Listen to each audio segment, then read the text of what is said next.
estamos com mais um programa Dicas de Saúde e hoje eu trouxe um assunto, como sempre todos os assuntos do nosso programa Dicas de Saúde, muito especial. É um assunto que eu tenho muito carinho e eu queria falar para vocês que dia 27 de setembro é o Dia Nacional de Doação de Órgãos e hoje a gente vai falar o que é a doação de órgãos. Trouxe o Dr. Diogo Pasquale, hoje novamente aí com esse tema para o nosso programa, e ele vai estar conversando comigo e tirando todas as suas dúvidas o que é doação de órgãos. Esse ato bonito, singelo, de ajudar as pessoas. Quem ama, doa. Doe órgãos, doe vida. Olá, doutor, tudo bem? Tudo bem, Lucimara. Muito obrigado por me trazer novamente aqui para falar de um tema tão nobre para nós nesse momento e com certeza será muito proveitoso tirar essas dúvidas. Eu sei que assim tem muitas pessoas que têm essa dúvida, essa curiosidade, né, doutor? E assim, hoje no Brasil, conforme, o Conselho Federal de Medicina, como que a gente pode ser doador? O que essa questão da saúde nos coloca para explicar sobre esse assunto? Certo. Então, assim, não há uma restrição de doadores. Mesmo que uma pessoa não expresse que ela deseje doar os órgãos, a família pode decidir por ela, caso ela não tenha essa condição. Então, não tem um documento oficial que essa pessoa faça ou que alguém possa fazer. Mas é importante que nós, na condição de saudável como nós estamos, nós relatemos aos nossos parentes que nós possuímos esse desejo, por exemplo. Esse desejo de ajudar o próximo, né, doutor? Exatamente. Doutor, que tipo de doadores existem, né? Existem 2 tipos de doadores, é isso? Isso. Então, explicando melhor para a população como isso funciona, nós temos o doador vivo. Então, o doador vivo é uma pessoa saudável e que ela poderá doar sem prejuízo, sem maiores prejuízos, um órgão como um rim, pode doar uma parte do fígado, que são órgãos possíveis de serem doados em pacientes, para pacientes que estão doentes, e são doados a partir de pessoas vivas, de doadores que estão vivos e estão saudáveis. Nós temos também o outro tipo de doador, que é o doador da morte encefálica. É aquela pessoa que entrou no diagnóstico de morte encefálica e que ela possui a condição de fazer esse tipo de doação. Mas mais para frente vamos explicar melhor o que é esse conceito de morte encefálica também. Doutor, por exemplo, o senhor falou de doador vivo. Por exemplo, se eu quiser doar o meu rim para o meu filho e for compatível, eu posso doar. Sim. É isso, né, doutor? Exatamente. Então, e pessoas que não são parentes, elas precisam de autorização judicial, é isso? Exatamente. Muitas vezes essa pessoa ela não tem um responsável legal, ela não tem alguém que responde por ela. Então aí sim, nós temos que entrar com essa questão da autorização judicial. Doutor, quais os órgãos e tecidos que podem ser obtidos de um doador de órgãos? Na verdade, são vários, Lucimara. Nós temos alguns órgãos que são os mais transplantados, por exemplo, rim, fígado, pulmão, coração, mas até mesmo nós temos transplantes hoje que envolvem pele, envolvem globo ocular, envolvem córneas. Então nós temos ali inúmeros tecidos que podem ser doados e claro que depende da necessidade daquele momento e depende do potencial que aquele doador tem para poder doar aqueles órgãos. Uma pessoa mais jovem vai doar para uma pessoa mais jovem, uma pessoa com mais idade vai doar para uma pessoa de mais idade, né, doutor? Exatamente. E para quem vão esses órgãos, doutor, que é feito esse protocolo que a gente diz, né? Que o estado inteiro faz, todos os hospitais, o Brasil inteiro, afinal todos os hospitais têm esse trabalho realizado no nosso Brasil. Doutor, para quem vai então esses órgãos? Tá. Primeiramente, é necessário esclarecer para todos que tudo isso é feito via SUS. Então, não importa se a pessoa tem muito dinheiro, tem muita condição, ela vai ter que entrar via SUS para fazer um transplante caso ela precise.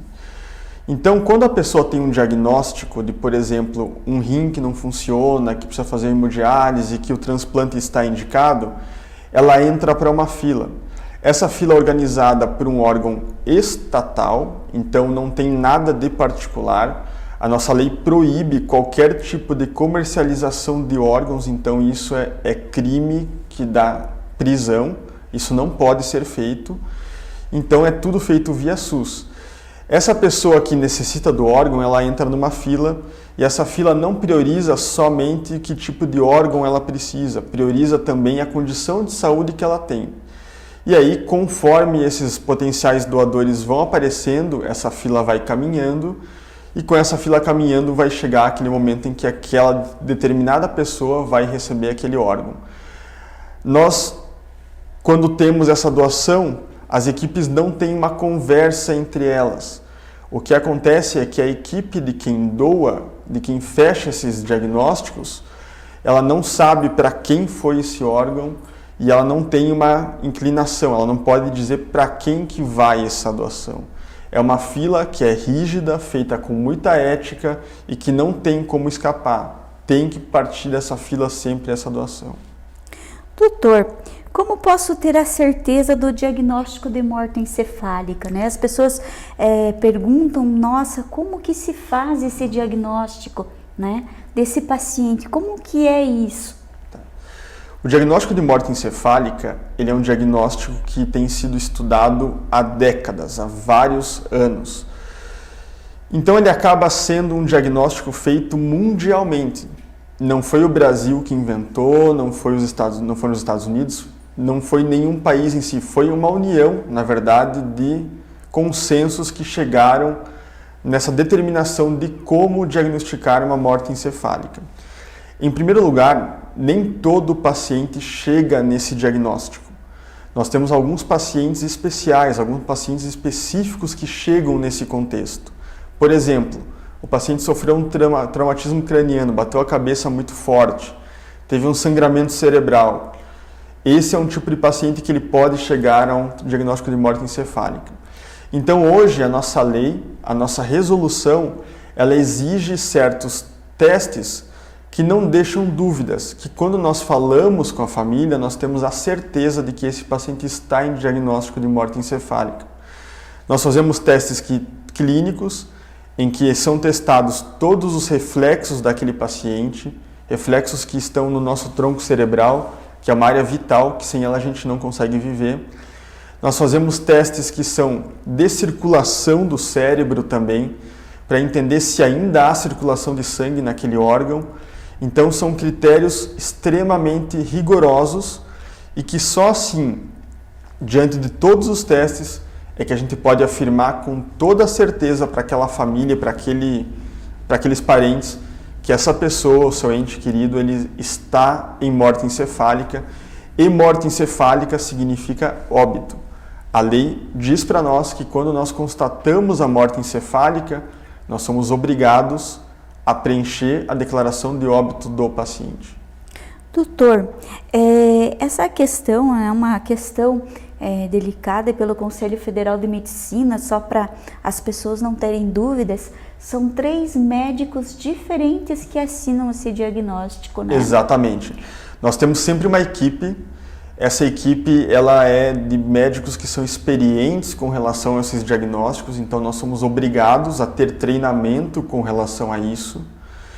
E nós temos ali uma equipe que faz junto esse protocolo. E para que não haja nenhum erro, para que um viu uma coisa e o outro não viu, nós temos médicos diferentes fazendo esse protocolo para ser bem fidedigno, para ser bem correto e extremamente rigoroso. Extremamente seguro, né, doutor, para poder passar esse diagnóstico, que é uma coisa assim, é um tema que eu gosto de falar sempre sobre a doação de órgãos, né, que a gente está ajudando muitas pessoas a viverem novamente, né, doutor? Exatamente. Porque é com o ato do sim, o ato do amor de uma família, é que outras vidas podem se perpetuar, né? Então, assim, o ato de você doar, de você dizer sim à doação de órgãos, salva muitas vidas, tá? Doutor, e assim, como é que eu posso te falar? Após a doação de órgãos, tem algum problema com o corpo fica deformado? Essa é uma dúvida que as pessoas têm. Com certeza. A maior dúvida que as pessoas têm é como é feita a doação. Em primeiro lugar, a doação de órgãos ela é uma cirurgia como qualquer outra. Uma cirurgia que tem médico cirurgião, que tem médico anestesista. Por mais que nós temos já um paciente em morte encefálica, é feito todo o procedimento como se fosse uma cirurgia comum, com muito respeito àquela pessoa que está fazendo esse ato nobre de fazer uma doação de órgãos. Esses órgãos, então, eles são retirados, o paciente tem suturas, tem pontos como qualquer outro paciente. Então, quando a família faz suas homenagens, quando faz o seu velório, não há nenhuma diferença. Ninguém vai saber durante essas homenagens se esse paciente foi ou não doador de órgãos. Tudo é feito com muito respeito à família e ao paciente que está ali também.